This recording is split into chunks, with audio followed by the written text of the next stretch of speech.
بسم الله الرحمن الرحيم. أكلة المستعجلين، بجد المستعجلين اللي مش فاضيين، اللي ما عندهمش وقت، عايزين يعملوا أكل حلو قوي وفي نفس الوقت ما عندهمش وقت. يلا قومي اعملي الطاجن الحلو ده.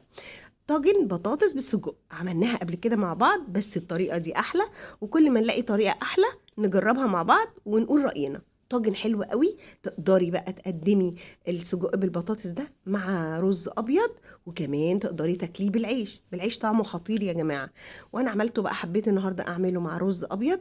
بصي شكل البطاطس، بصي دايبة دوب وفي نفس الوقت متماسكة، وكمان السجق متماسك ولونه حلو قوي، لونه بجد شهي. والريحة بقى ما اقولكيش على الريحة، طعمه وريحته خطيرة بجد. يعني زوقي بقى الطبق زي ما تحبي، عايزه تاكليه بالعيش كليه، عايزه بالرز اهو، طعمه حلو قوي. يلا نشوف الطريقة عملناها ازاي. اول حاجة جبنا كيلو سجق، قطعنا السجق زي ما انتوا عايزين، الحجم اللي انتوا عايزينه. انا دايما بجيب السجق اخده غلوة وارمي ميته عشان بيبقى فيه نسبة دهون، انا مش بحبها. المرة دي انا عاملة الوصفة من غير دهون خالص، فمستخدمة السجق زي ما هو، قطعته اهو الكيلو كله، الحجم ده كله، الحجم ده، وركنته بقى على جنب. وجبت بقى كيلو بطاطس. تمام. البطاطس لو صغيرة هقطعها كده مربعات صغير، يعني حجم كلها حجم واحد. لو كبيرة هقطعها برضو مربعات، مش عايزاها تخينة ومش عايزاها رفيعة، يعني بحاول الكبير والصغير اخليهم كلهم حجم واحد. تمام كده. خلاص كده قطعت البطاطس وقطعت السجق. اجيب الطاجن بتاعي اللي انا هعمل فيه وانزل فيه بالسجق والبطاطس، واحط كمان عليهم بصلة كبيرة متقطعة جوانح كده، وفلفل رومي على حامي وبيديله طعم خطير، وكمان معلقتين كبار مستردة، ودي مهمة قوي في الوصفة.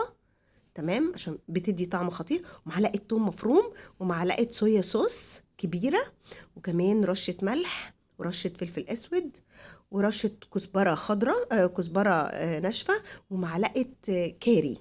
حلو قوي. كوباية بقى زبادي او لبن زي ما الناس بتقول، بس هو اسمه عندنا زبادي في مصر، ونص كوباية مية. بس خلاص كده الوصفة كده كملت، والوجبة خلاص اتعملت مع بعض، سهلة قوي وبسيطة. خلاص اقلبها تقليب بسيط عشان السجق طري، بس تشرب كلها كده من التتبيلة. اغطيها واكون مولعة الفرن، هتاخد معايا مثلا نص ساعة في الفرن.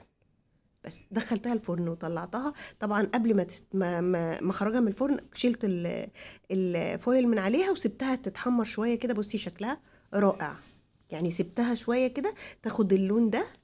خطير خطير بجد. وسهله وخفيفه، والزبادي والمستردة والثوم مدينها طعم يعني في حته تانية خطيره. برضو بقى زي ما وريتكم في الاول، انا حبيت اقدمها مع رز ابيض. تقدري تاكليها بالعيش وطعمها حلو قوي قوي قوي بجد. وبالرز بقى تقدميها باي شكل انت عايزاه، وزي ما انتوا شفتوا كده البطاطس شكلها دايب والسجق ماسك نفسه، وفي نفس الوقت البطاطس مش مهريه، ماسكه نفسها برضو خطيره بجد. يعني تاكليها بقى برز، تاكليها بعيش، بألف هنا وشفا. تعمليها في اي وقت انت فاضيه مش فاضيه، يعني بجد اللي يجرب وصفتي بألف هنا وشفا.